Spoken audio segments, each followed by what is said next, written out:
Sorry.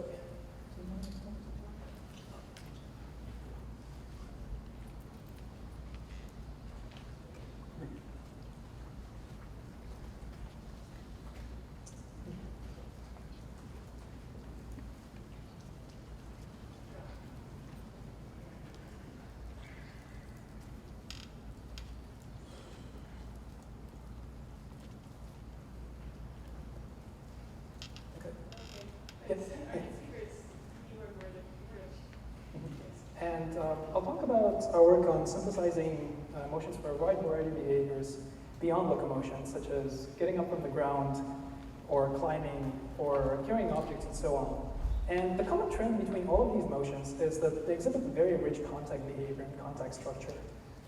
And so the way we're going to tackle this problem is we're going to optimize motion trajectory from only a few high-level user goals. And our trajectories are going to be broken into a small sequence of phases, where for each phase, splines for position and orientation of the torso and limb end effectors are going to be optimized.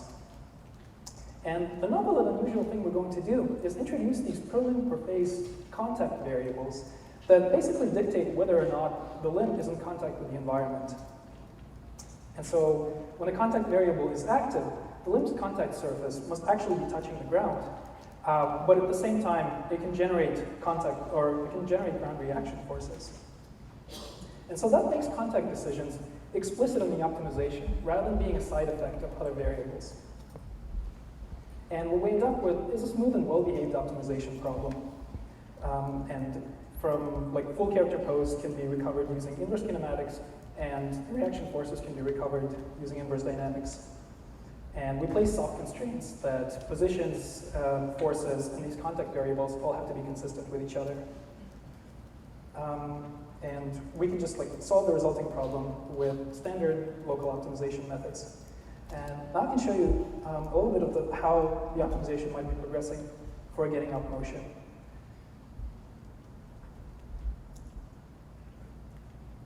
And what you'll find at the end is that by the time it converges, we actually are synthesizing physically consistent solution. At least consistent with the model that we are using. And we can show other examples like getting up in a different direction. In this case, there's only one high-level goal, like getting to a particular location, but the environment has changed.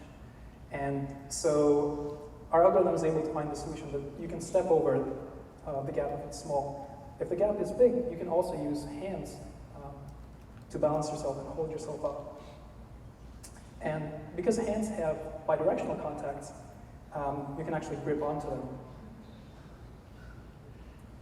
to negotiate higher obstacles, and these 3-meter obstacles as well. Again, the goal is just to get to that white cross, and the rest of the motion is synthesized, and these foot placements and hand placements synthesized automatically. We can also exchange hands for feet for the standing task, and you can synthesize handstands. And again, all the motions of where you place the hands, where you place the feet, is generated by our optimization algorithm.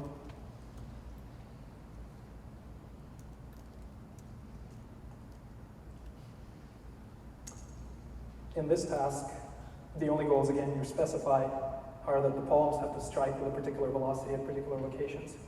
And the character naturally needs to stay balanced to continue striking the targets, so there's basically an automatic balance controller that is being synthesized. And again, hands can be used to support yourself. We can also apply this to non-humanoid morphologies, such as quadruped. And what we found is that the patterns of contacts that our optimization generates is actually consistent with a typical quadruped trot pattern. And again, the climbing obstacles is also achievable by quadrupeds. In these videos, the only task that we actually specify is the final location of the object of the box. We don't specify anything about the motion of the character. And the fact that in order to move the box, the hands need to be touching it, and the character needs to be close enough to touch it and then walk over to the box, that's all synthesized automatically.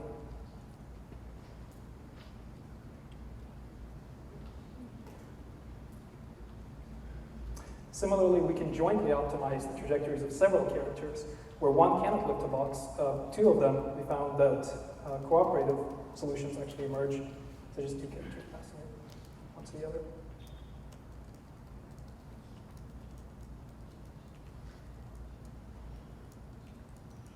In this video, we heavily penalize the exertion of the character on the top, so the one on the bottom does most of the work, while the one on the top just like slides it a little bit. And in this video, the task is to get the character's head to a particular height. And again, jointly optimizing for two characters. This is one of them can make handholds on top of the other, because the environment is essentially can be other characters. And we can also apply this to domain other than humanoids, such as hand manipulation, which is another domain that has very rich contact structure.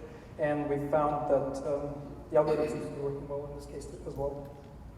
And again, the things that you specify are like drawing or moving the pen to the four corners of the box, and the act of having to pick up the pen and such is synthesized and found as well. Or like these limit cycles of twirling the pen.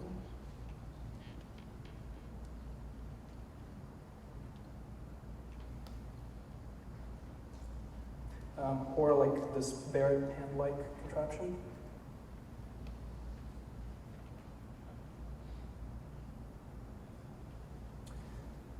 So thank you. This was a brief introduction, but if you want to know more, we'll be at the poster session on Wednesday.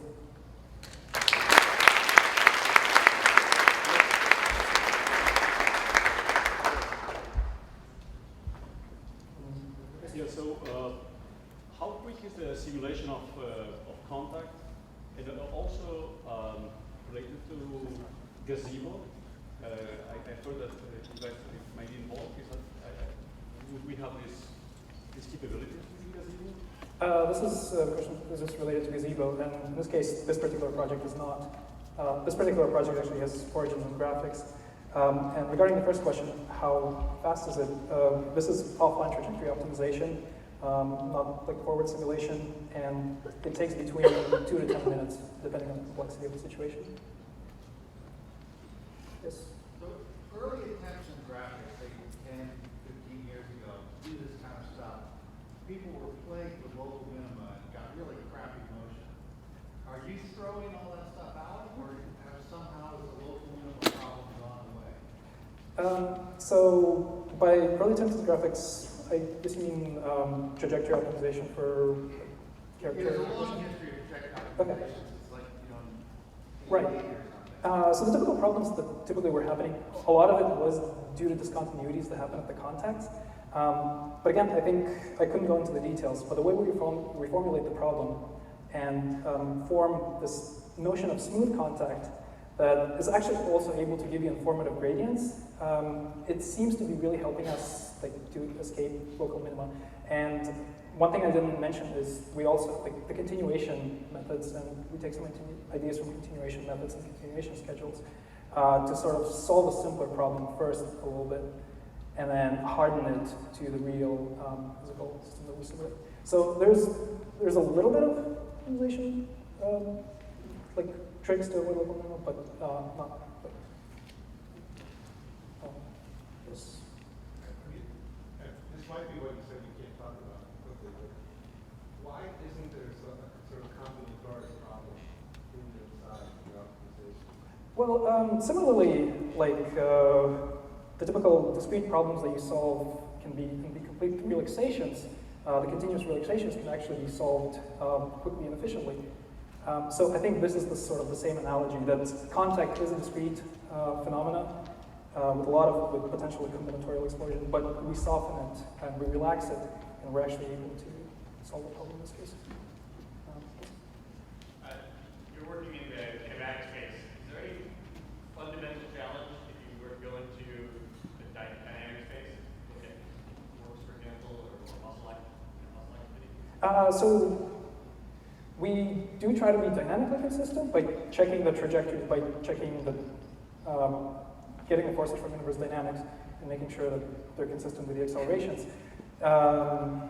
So I'm not quite sure. I mean, if you actually... If we try to do it with forward simulation instead of... Yeah, you actually try to put in a forward model where you're doing forward We haven't tried checking this against forward dynamics. Yep. Forward. Would there be a fundamental problem posed by using a forward dynamics model to determine the trajectory?